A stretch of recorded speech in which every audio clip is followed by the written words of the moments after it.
people wonder what solutions we have with the financial system. There's a lot been spoken about, well, what they call ethical finance, ethical banking here and there. And if you want to know what it is, you should start looking, and that's easy to look for the moment. You just have to look in the news, what's going wrong. And for the moment there are a lot of things going wrong, and a good banking system would just not do what is happening for the moment. What I see is on one hand side that banks, financial institutions are not really providing anymore the services that people need.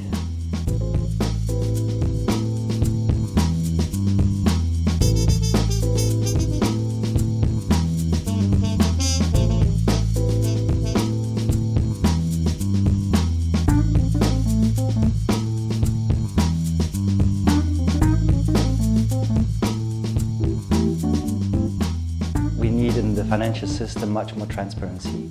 There's a lot of money used for things that we don't like, no matter if it's concerning child labor or if it's financing arm factories.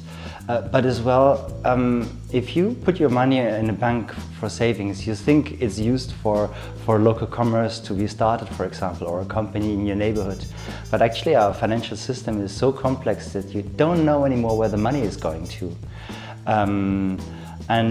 So if you have something, an institution that is more ethical, they trace back.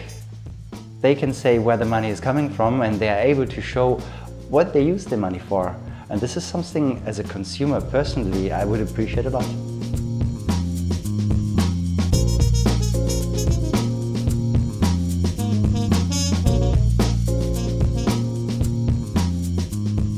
Another point from my point of view that is really, really important is when you speak about the need for banks, like when you look on the media, you feel they're more serving the needs of the shareholders to produce a benefit for them than actually to produce useful services for clients. And one solution for me, and you see it in other European countries that is well developed, you have a lot of banks where the owners are at the same time the clients, or the clients are at the same time the owners. This is a typical model of a cooperative bank. So every client, when he becomes client, becomes at the same time a very small shareholder of the bank, and that obliges the bank to serve the maximum needs for their clients. And that's clearly not to generate profit, that's to generate a useful service.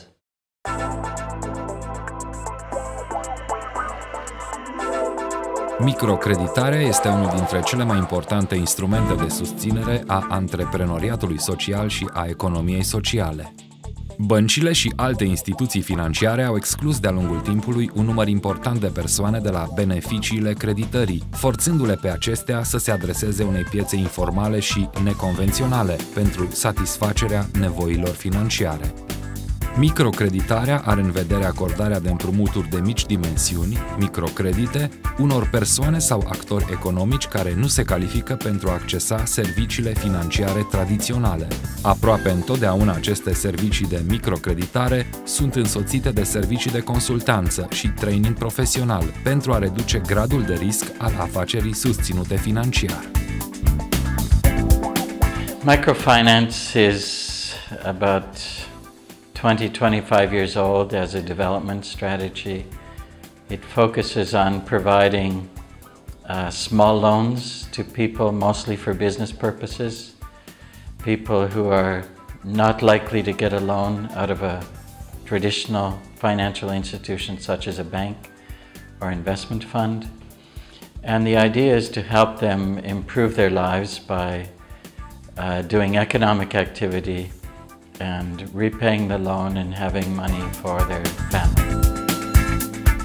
Accesul la un microcredit poate reprezenta pentru foarte multe persoane care trăiesc în sărăcie ocazia de a face pasul de la o economie la negru înspre o economie de piață, prin dezvoltarea unor activități generatoare de venit, iar ulterior a unor micro-întreprinderi. În cele mai multe situații, microcreditul tradițional este însoțit de o serie de servicii și resurse suport pentru beneficiari, training, consultanță, networking și altele. De foarte multe ori, începerea unei mici afaceri de către o femeie, de către o familie, este singura alternativă la șomaj, la pensionare anticipată, pentru că știm cu toate aceste restructurări ale unor întreprinderi mari, faptul că atât de multe persoane și-au pierdut locurile de muncă, i-a determinat să înceapă ceva pe cont propriu. Mulți au reușit să facă din resurse proprii, poate aveau niște economii sau ceva și s-au apucat de ceea ce mergea la acel moment. Alții au apelat la societățile de microfinanțare. Noi, cum spuneam, am început în 2000 și am oferit clienților noștri acest pachet de cursuri, credite, consultanță. Oamenii veneau la noi pentru un curs de aproximativ 20 de ore în care îi învățam despre planul de afaceri, îi învățam care este forma juridică pentru a-și înregistra afacerea, le dădeam un pic de noțiuni de negociere, de organizarea timpului, consultanță juridică, financiară. Era foarte important să-i ajutăm în toate domeniile necesare ca să știe să-și administreze cât mai bine afacerea.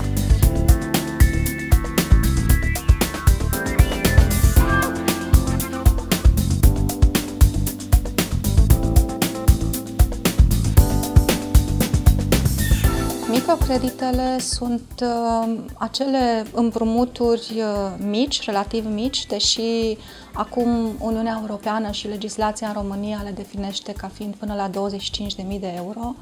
Ori dacă atingem acest plafon maxim, deja nu e foarte mic, dar oricum este o sumă mică împrumutată cuiva pentru afacere, strict pentru afacere. Un microcredit nu este un credit pentru nevoi personale sau pentru alte destinații.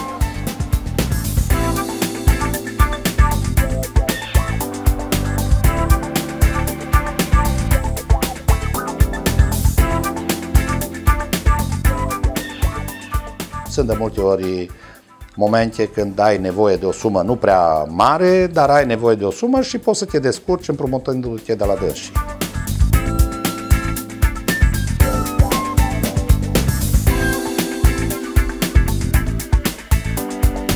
Este foarte important unui mic întreprinzător și unui om care vrea să-și înceapă o afacere să îi oferi toate aceste componente. În primul rând să-l instruiești, să înțeleagă despre ce este vorba într-o afacere, cum se conduce ea, cum se organizează, cum se planifică, să știe să-și facă un plan de afaceri, să știe să-și facă o previziune financiară, o previziune de flux numerar, având în vedere că toate afacerile mici sunt cu un grad foarte ridicat de risc în primele luni, în primii poate 2 ani de activitate.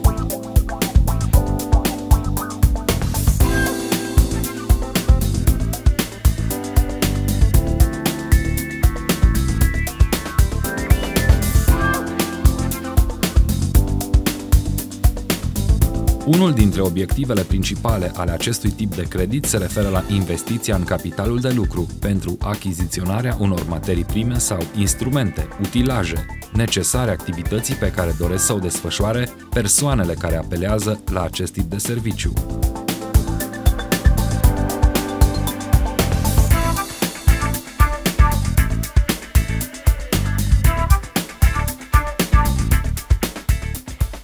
Am apelat la microcreditare chiar la început, în 2000 aproximativ, când am avut spațiu și n-am putut continua mai departe și n-am găsit altă finanțare în afară de această opțiune.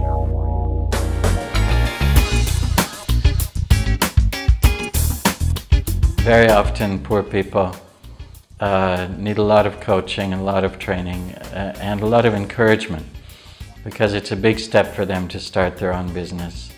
And then another thing that social microfinance provides often is market access. So if they're producing some agricultural products, very often they don't know how to get it to market.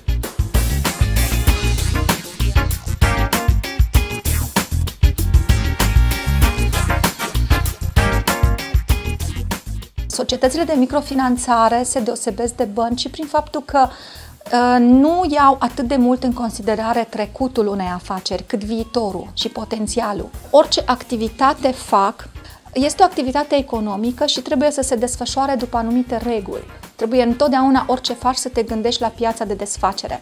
Nu poți să produci ceva sau să oferi un serviciu dacă nu ai piața de desfacere.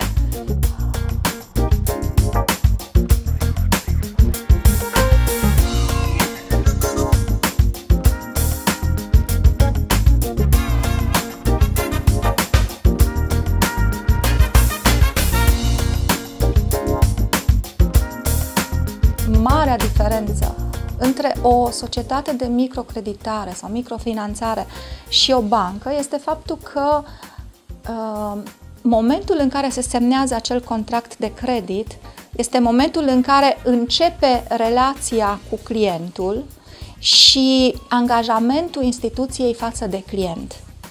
În ce sens? În sensul că de acolo încolo societatea respectivă va vizita clientul, îl va ajuta să depășească eventuale probleme, va fi la dispoziția clientului pentru orice fel de probleme, pentru a-l ajuta să găsească soluții. De asemenea, societatea va crea posibilități de networking pentru clienți, în așa fel încât să se cunoască unii pe alții, să se ajute, să colaboreze, să dezvolte parteneriate. Spre deosebire de asta, la bancă, de obicei, activitatea intensă este până în momentul acordării creditului, da? Când trebuie să mai duci documente și așa mai departe. Și în momentul în care se acordă creditul și, eu știu, se strânge mâna, este un fel de final de relație și de acolo banca este interesată să-și ia la timp plățile.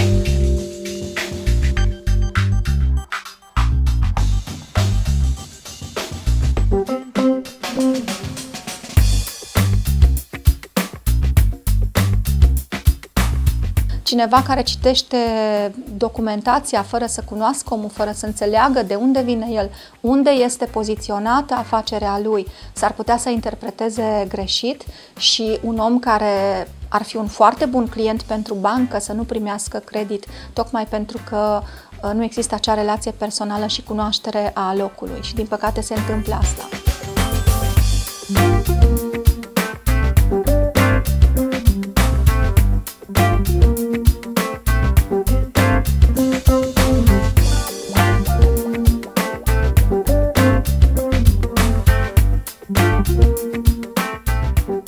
Societățile de microfinanțare au început să funcționeze în România prin anii 1991-92 și primele care au existat în România au fost în Oradea, chiar și în Târgu Mureș, și ele erau de fapt filiale ale unor mari organizații internaționale cu experiență în domeniu. În mod special, societățile de microfinanțare, microcreditare se adresează afacerilor aflate la început, pentru că acestea nu au altă sursă de finanțare. Practic, dacă nu au banii proprii, ce pot să facă este doar să se împrumute de la diversi cunoscuți, făcându-și obligații sau, eu știu, făcând alte probleme, sau de la cei care împrumută cu dobânzi extrem de mari și atunci chiar se expun unor riscuri foarte mari.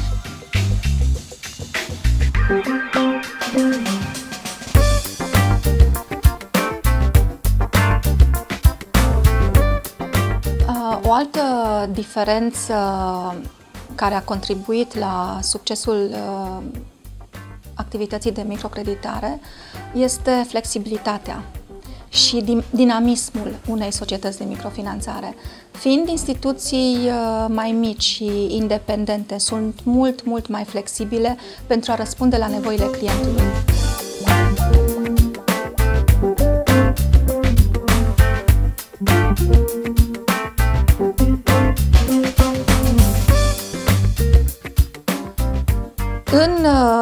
2003, cele 14-15 societăți de microfinanțare din România ne-am adunat, am format coaliția de microfinanțare și am propus o lege a societății de microfinanțare care să definească, de fapt, ce este microfinanțarea și să ne dea un statut unitar.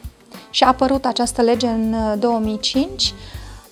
Din păcate, ce s-a întâmplat după aceea a fost foarte trist, că s-au schimbat foarte mult legile și, de exemplu, și Integra în decurs de 2 ani și-a schimbat denumirea și statutul de vreo 3 ori și încetul cu încetul activitatea de microcreditare s-a comercializat foarte tare.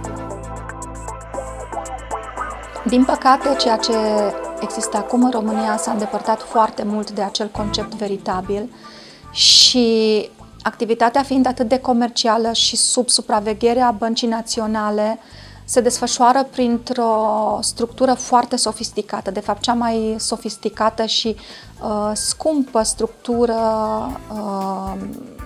juridică. Este vorba de instituție financiară nebancară, cea care practic acum definește orice fel de instituție financiară altele decât bănci.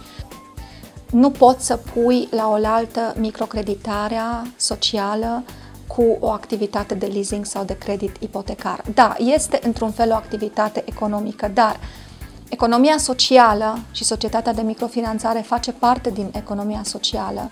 Are ca scop obținerea de profit, dar ce se întâmplă cu profitul, destinația lui, este elementul care face diferența.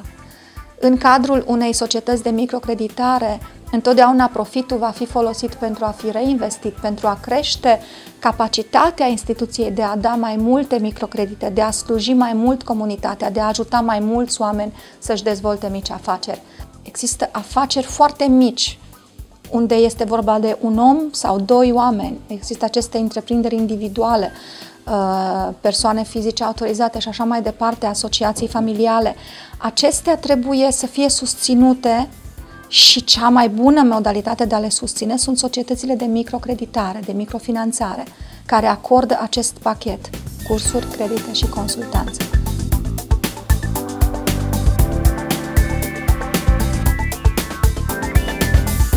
Microcreditul este un bun instrument de combatere a sărăciei. Acesta trebuie înțeles ca un instrument socio-economic important, iar nu ca o activitate cu caracter filantropic.